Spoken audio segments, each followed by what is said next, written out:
උන්වහන්සේ ඔබට දීපු වචනය විතරක්. Jesus' word is Jesus because the word became flesh. යේසුස් වහන්සේගේ වචනය කියන්නේ යම් ආකාරයකට මාංශගත වූ යේසුස් වහන්සේමයි. So what is Jesus telling the disciples even in the midst of the storm? First you be of good cheer because I am with you. එතකොට මාංශගත වෙච්ච මේ වචනය වගේම යේසුස් වහන්සේ ප්‍රකාශ කරමින් හිටියා ඉස්සෙල්ලාම කරන්න ඕනේ ඔබ ධෛර්යමත් වෙන්න එකයි කියලා. Do not be afraid. බය නොවිය යුතුයි කියන දේ පැහැදිලිවම කිව්වා. Do not allow those circumstances to speak to you. ඔය සිද්ධිවලට ඔබට කතා කරන එක නවත්තන්න කියන එකයි උන්වහන්සේ වෙනත් වචන වලින් මේ කියමින් ඉන්නේ. So Peter answered Jesus, ඉතින් පේතුරු අහනවා if it be you, bid me come unto you on the water. පේතුරු උත්තර දෙමින් ස්වාමිනී ඔය ඔබ වහන්සේ නම් වතුර මත ඔබ වෙත එන්න මට අනකල පැනවී කීය. So Peter it's you walking to come.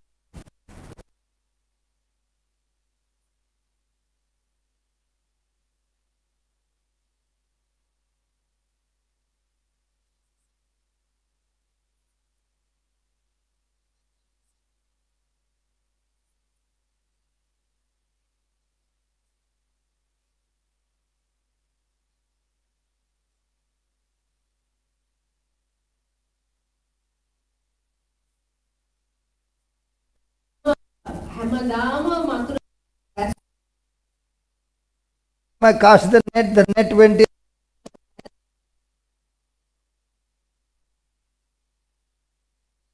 Come. I come. දැන් මං කොහොමද එන්නේ? I will sink.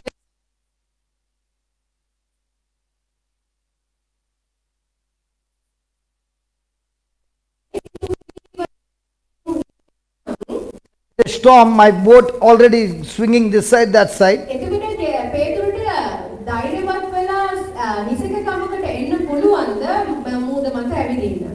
I can't come. එතකොට පේතුරුට හිතෙන්නේ මට මේක කරන්න බෑ කියලා. Did Peter say that? නමුත් පේතුරු මේ එක දෙයක්වත් යේසුස් වහන්සේට කිව්වද? පේතුරු හේතු කාරණා ඉදිරිපත් කරාද? මං කොහොමද එන්නේ? මූද මං ඇවිදින්නේ කොහොමද? මාව ගිලනවනේ.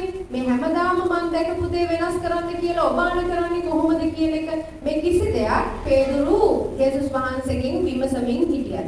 When he heard the word come, Peter did not even think twice. He just got into the water. පේතුරුට තිබිච්ච හැකියාව තමයි තම නුවණ අතහැරලා දාලා උන්වහන්සේ එන්න කිව්වනවා නම් මං යනවා කියන තීරණයට එළඹෙන්න තිච්ච පුරුද්ද. Peter believed the word. පේතුරු උන්වහන්සේ දීපු වචනය විශ්වාස කරා. He believed that when Jesus said come, he can do exactly what Jesus is doing. මුළු ජීවිත කාලයම මූදට බැස්සත් ඔහු ගිලුණා කියන සිතුවිල්ලෙන් අයින් වෙලා ජේසුස් වහන්සේ මට ඇවිදගෙන එන්න කියලා කියනවා නම් මට ඇවිදගෙන එන්න පුළුවන් කියන තීරණයට පුළුවන් කියන මානසිකත්වයට ඔහු පැමිණියා. Now when Jesus said come, what do you think must be Peter's mind? His mind was full of that word come, that he even did not think is common sense, which taught him that he would sink into the water. He did not think about anything, but his mind was full of Jesus' word. And that's why the Bible says he too began to walk on the water. දැන් පේතුරුට යේසුස් වහන්සේ එන්න කියලා කියන වෙලාවේ පේතුරු මනස අරගෙන ආවා. ඔහුගේ සිතුවිලි වලට ඔහු හිතන රටාවෙන් අයින් වෙලා ඔහුගේ මනස සම්පූර්ණයෙන්ම පුරවගත්තා මේ ජේසුස් වහන්සේ දීපු අනට එන්න කියන වචනයට. ඔහු සම්පූර්ණයෙන්ම ඔහුගේ මනසට පිළිගන්න ප්‍රතික්ෂේප කරා. මෙතුවක්කල් වතුරට ගියපු වෙලාවේදී මං අත්දැක්ක දේ මේක නෙවෙයි කියන එක. මේට හාත්පසින් වෙනස් දෙයක් ඔහු අත්දැක්කත් ඔහුගේ මනස ඒ බව පිළිගන්න එක ප්‍රතික්ෂේප කරලා ඔහු සම්පූර්ණ මනස පුරවගත්තා අර එන්න කියන වචනයට. ඒ හේතුව කරනකොටගෙන පේතුරුට යම් තාක් දුර ඇවිදගෙන යන්න පුළුවන්කම තිබුණා. Was the water threatening to see to it that Peter and all the disciples would perish in that water?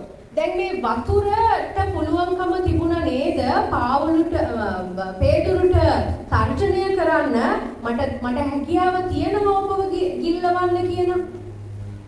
But when he heard the word come, was Peter going to perish, or was Peter walking over the very water that was threatening him? මේ වතුරට ඒ challenge එක ඒ අභියෝගය දෙන ගමනුත් පේදුරු කරේ මොකද්ද? ඒ වතුරෙන් එන අභියෝගය ඉවත දාලා සම්පූර්ණයෙන්ම මනස යොදාගත්තා උන්වහන්සේ කියපු වචනයට. The water was saying, I'm going to kill you. වතුර කියමින් හිටියා වතුර උහුට තර්ජනය කරමින් හිටියා මම ඔබ කොයි වෙලේ හරි ගිල්ලනවා කියලා. But when Peter's mind and heart was full of Jesus' word, Peter was actually walking over the same water that was threatening him, that it will kill him. නමුත් පේදුරු ඒ වතුරෙන් එන තර්ජනය ප්‍රතික්ෂේප කරලා උන්වහන්සේගේ වචනයෙන් එන්න කියපු වචනයෙන් මුළු මනසම පුරවගත්ත තැන ඒ තත්වයේ ඔහුගේ මනස පවත්ව ගන්න පුළුවන් වුණු තැන ඒ තරම් වෙලා ඔහු වතුර මත ඇවිදින්මින් හිටියා. In other words, as long as that word, Peter even overcame the law of gravity and began to walk on water. දැන් බලන්න මෙතුවක්කල් අපේ ගුරුත්වාකර්ෂණය කියන නියමෙනුත් එළියට ඇවිල්ලා උන්වහන්සේ කියපු වචනය සම්පූර්ණයෙන්ම තම හදවතේ මනසේ පුරවගත්ත හින්දා ගුරුත්වාකර්ෂණ කියන න්‍යායයකට එරෙහිව පේතුරු පුළුවන්කම තිබුණා මේ වතුර මත ඇවිදගෙන යන්න. Hallelujah. Hallelujah. The word of God in our mouth, in our heart, අපේ උන්වහන්සේගේ වචනේ අපේ මනසේ සහ මගේ හදවතේ සහ මගේ මුඛයේ තියෙනවා නම් will help us to overcome every threat of life. ඔබගේ ජීවිතයේ න්‍යායවල් කඩලා පවා ඔබව ජයග්‍රාහී තලයකට තියන්නට ජේසුස් වහන්සේගේ වචනයට පුළුවන්කම තියෙනවා. Now when Peter was walking, was he on sense knowledge or word knowledge? දැන් පේතුරු මෙහෙම ඇවිදගෙන යනකොට පේතුරු ගාව තිබුණු දැනුම ඔහුගේ ස්වභාවයෙන් ඔහුගේ ඉගෙන ගැනීම තුලින් ලැබපු දැනුමක්ද එහෙම නැත්නම් අර ජේසුස් වහන්සේ මූද මත ඇවිදන් එනවා දැකලා ඔහුගේ ක්‍රියාව දැකලා සහ ඔහුගේ වචනයෙන් ඔහුගේ මනස පුරවගත්ත වෙලාවේ තිබිච්ච දැනුමද? Was Peter on science knowledge or word knowledge? පේතුරුට තිබ්බේ විද්‍යාව තුලින් එන්නා වූ දැනුමක්ද එහෙම නැත්නම් දෙවියන් වහන්සේගේ වචනයෙන් එන දැනුමක්ද? Science knowledge, word knowledge. විද්‍යාවෙන් If he was science knowledge, he couldn't have walked into the water. ඔහු විද්‍යාවෙන් එන දැනුම නම් ඔහුගේ මනසේ තිබුණේ ඔහුට කවදාවත් බැරි වෙනවා වතුර මත ඇවිදින්න. He had the science knowledge that he would sink. ඔහු අත්දැකීමෙන් දැනගෙන හිටියා මේ වතුර මත ඇවිදින්න ඔහුට බැහැයි කියලා. But when he heard the word come, he was no longer on that knowledge, he was totally on word knowledge. නමුත් ඔහු අර දෙවියන් වහන්සේ එන්න ජේසුස් වහන්සේ එන්න කියලා කියපු වචනයෙන් ඔහුගේ මනස පුරවගත්තම ඔහු මෙතුවක්කල් අත්දැකපු දේ අයිනට ගිහිල්ලා සම්පූර්ණයෙන්ම ඔහුගේ සිරුර ඔහු ඒ අනුගත වෙච්ච උන්වහන්සේගේ වචනයට අනුව ක්‍රියා කරවනු ලැබුවා. He began to walk towards Jesus. ඉතින් නිරායාසයෙන්ම ඔහු ජේසුස් වහන්සේ වෙත ඇවිදගෙන යමින් සිටියා. But then the Bible says, when he saw the wind boisterous, නමුත් හදිසියෙම බයිබලයේ සඳහන් කරනවා සුළඟ තද වෙච්ච වෙලාවේදී ඔහුගේ ඒ ફોකස් එක ඔහුගේ අරමුණ ඉවතට ගියා කියලා. so he turned his focus onto circumstances. දැන් ඔන්න මෙච්චර වෙලා දෙවියන් වහන්සේ ජේසුස් වහන්සේ එන්න කියලා කියපු වචනයට අනුගත වෙච්ච සිත දැන් හදිසියෙම ඒ ફોකස් එක ඒ අරමුණ සිද්ධියට අරමුණු ගත The moment he changed his focus from Jesus ඉතින් මේ and started looking to circumstances, he began to sink. මේ අරමුණ ඔහුගේ අරමුණ දෙවියන් වහන්සේගේ වචනයෙන් එළියට ඇවිල්ලා සිද්ධියට අනුගත වෙච්ච වෙලාවේදී ඔන්න ඔහු සාමාන්‍ය තත්වයටම පත් වෙමින් සිටියා. Let's go to Hebrews chapter 12. අපි හේබ්‍රේවු chapter 12. හේබ්‍රේවු 12 වෙනි පරිච්ඡේදයට යමු.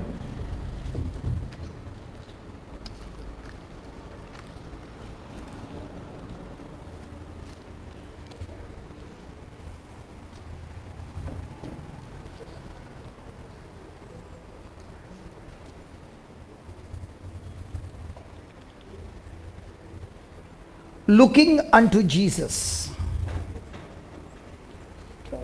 12:2. ඇදහිල්ලේ කර්තෘවරයානන්ද looking unto Jesus. එහි පරිපූර්ණකයානන්ද වන ජේසුස් වහන්සේ දෙස net යොමා. මෙතන net යොමා කියන වචනය බලමු. Looking unto Jesus. net යොමා. Let me give you the amplified version. මම වෙනත් පරිවර්තනයකින් ඔබට කියන්නම්. Looking away from all that will distract.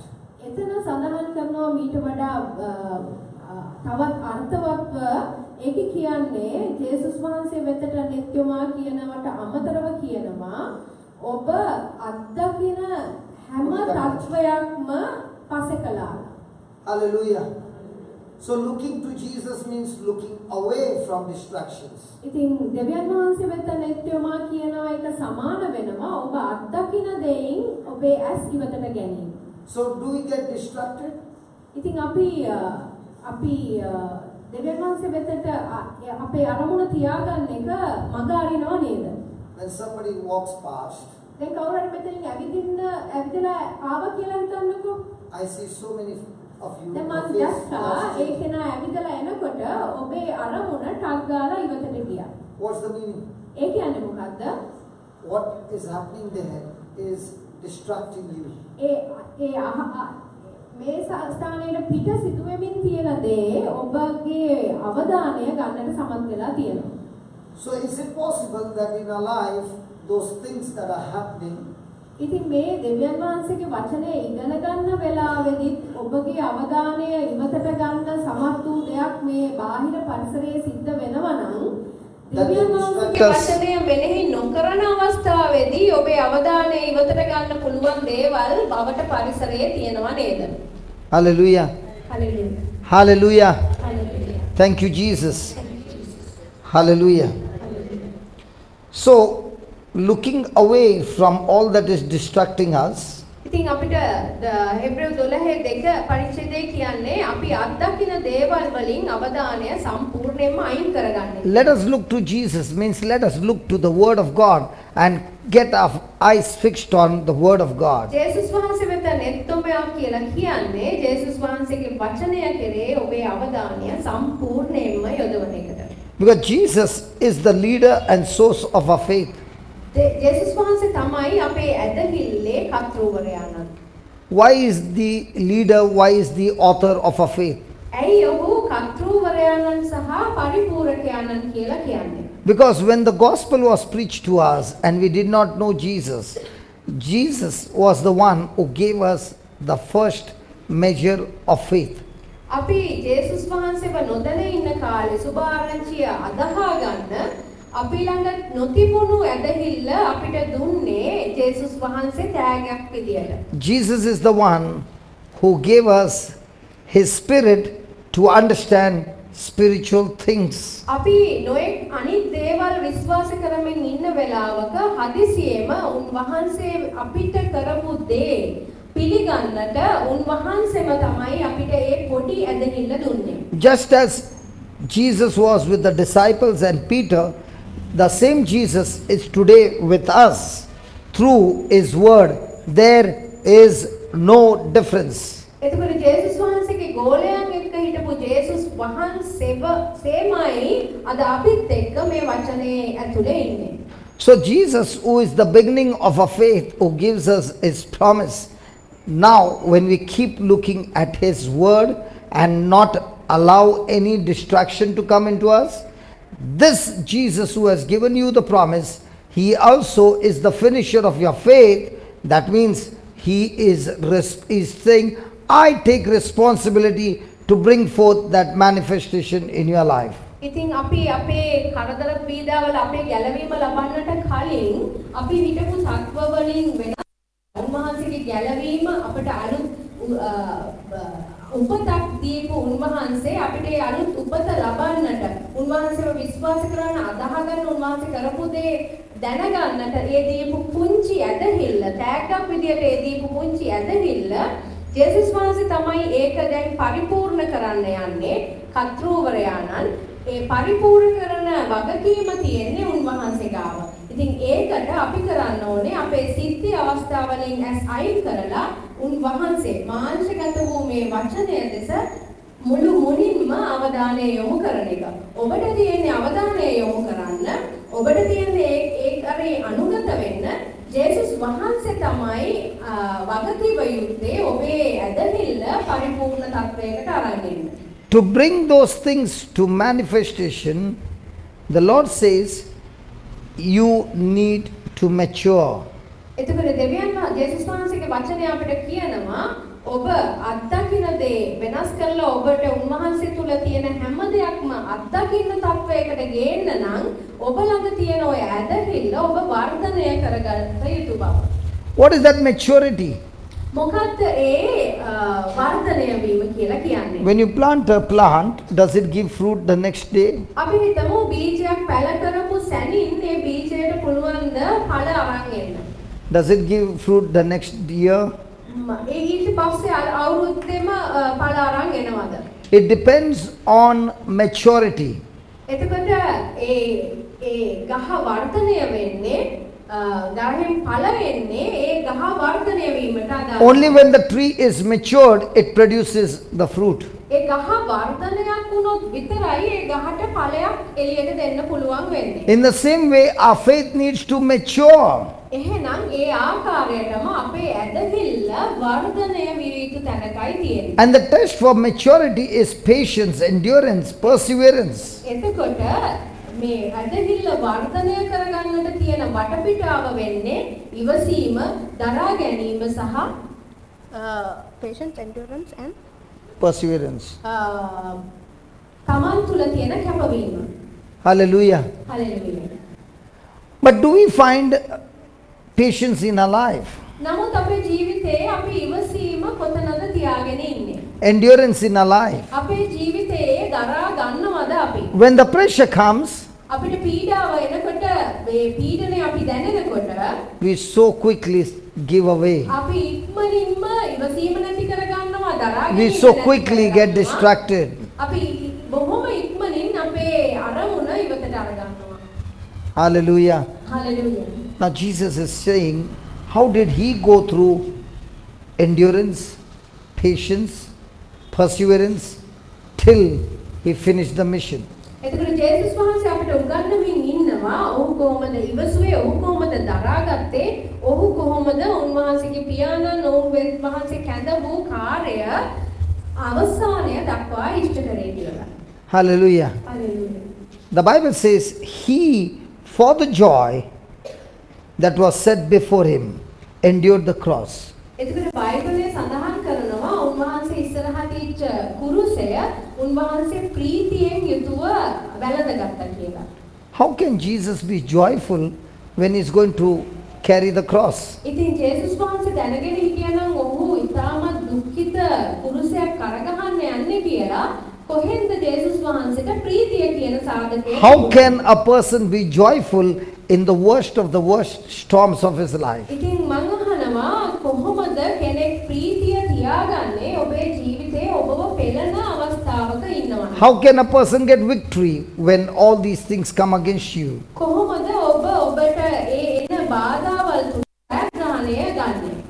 So we'll close our eyes, we'll take a break and we'll come back. Let's make a prayer. අපි පොඩි Father God. විවේකයක් අරන් යාඥාවකට යමු. Father God, we thank you, we praise you ඔබ වහන්සේට ස්තුතියි. for teaching us these truths. මේ සත්‍ය අපිට උගන්වනවට. Different levels of faith.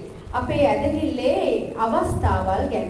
In this episode, O Lord, Peter was bold and courageous to say, command me to come.